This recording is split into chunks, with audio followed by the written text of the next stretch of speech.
From the beginning of time, man has looked to the stars and the skies in search of something greater than himself. And when he found God, he often expressed his worship in his art.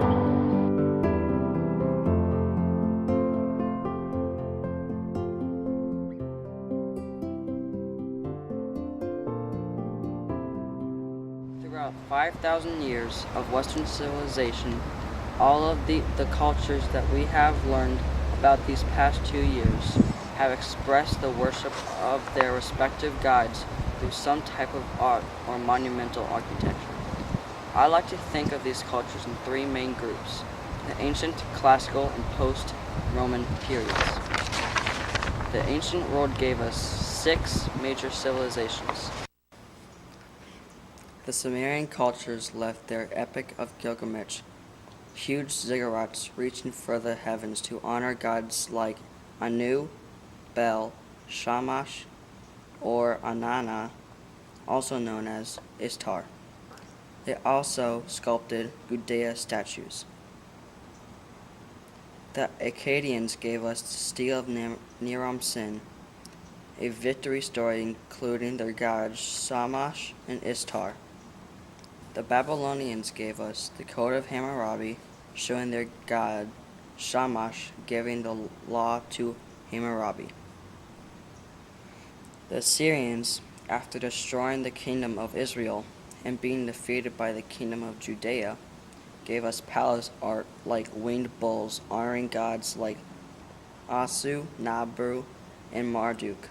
Relief art like Ashurnazarpal II in war showed the winged god Ashu leading the king in battle. The Chaldeans and their famous leader, Nebuchadnezzar, built not only the famous Hanging Gardens, but also made the skyscraping Temple of Bel, called the Tower of Babel by the Hebrews. The next period, the Classical Age, gave us 3 major civilizations. The Persian Empire left us the palace of Persepolis with its winged bulls and bold capitals honoring their gods. The Greek world gave us wonderful Homeric stories of gods like Zeus and his family. The Romans built temples to their gods like Jupiter, Saturn, and Mars. And during the last period, the 3 major post-Roman civilizations Christianized Western Europe and formed the basis for our American experience. But it was the first of these, the Germanic tribes, in which from 400 AD to the Renaissance years that left us a very impressive wealth of art, especially religious paintings. Huge churches like Hagia Sophia and St. Peter's still impress us. The works of many early Christian artists still invoke a sense of wonder and awe today. The civilizations of Old England and early America left some, but much less impressive art.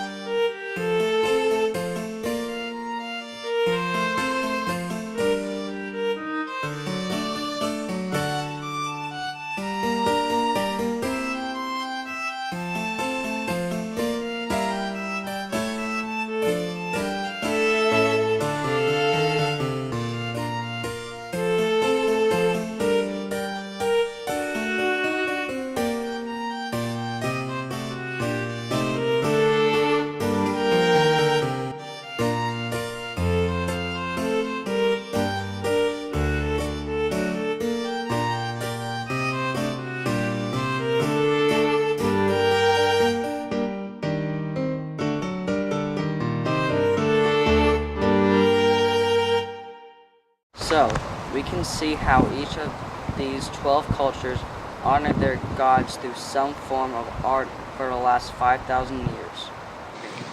Now, to my main subject, The Last Supper, painted by the Italian master Leonardo DaVinci.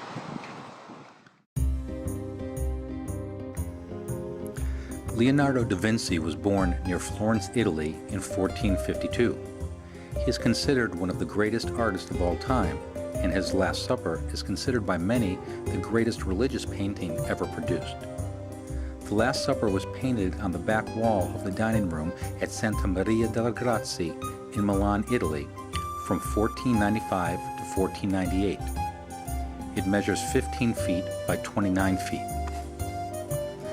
The Last Supper specifically portrays the reaction given by each apostle just a few seconds after Jesus said one of them would betray him.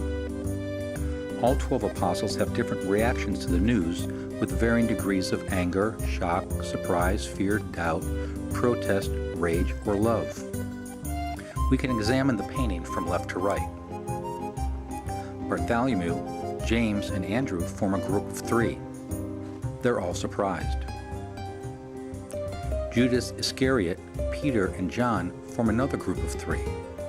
Judas is wearing green and blue and is in the shadows. He is clutching a small bag, perhaps signifying the silver given to him as payment to betray Jesus. Peter looks angry and is holding a knife pointed away from Christ, perhaps foreshadowing his violent reaction in Gethsemane during Jesus' arrest when he cuts off a slave's ear.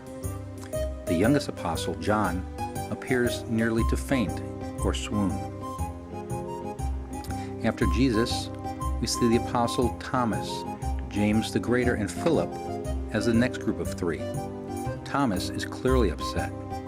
James the Greater looks stunned with his arms in the air.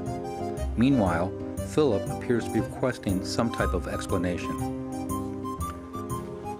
Matthew, Jude Thaddeus, and Simon the Zealot are the final group of 3. Both Jude Thaddeus and Matthew are turned towards Simon, perhaps to find out if he has any answer to their initial questions. Other interesting things we could see in the painting that have a scriptural context, we see Judas taking bread at the same time as Jesus, just after Jesus had predicted that this is what his betrayer would do. The painting contains several references to the number 3, which represents the Christian belief in the Holy Trinity. The apostles are seated in groupings of 3. There are 3 windows behind Jesus, and the shape of Jesus' figure resembles a triangle. We'll remember that this painting also signifies when the first Eucharist. We know that this painting is also the moment when the first Eucharist was offered. After Jesus said that one of the 12 would betray him, each one questioned him one by one. "I'm not the one, am I, Lord?" Then Jesus took the bread and wine and asked his Father to bless it. He broke the bread into pieces, given his disciples, and said, "This is my body given for you. Do this in memory of me." And then he took the cup of wine, sharing it with his disciples, and said, "This wine is the token of God's new covenant to save you. An agreement sealed with the blood I will pour out for you." Then they sang a hymn and went out to the Mount of Olives. Leonardo seems to be asking us to think about the painting and think about our own convictions to God.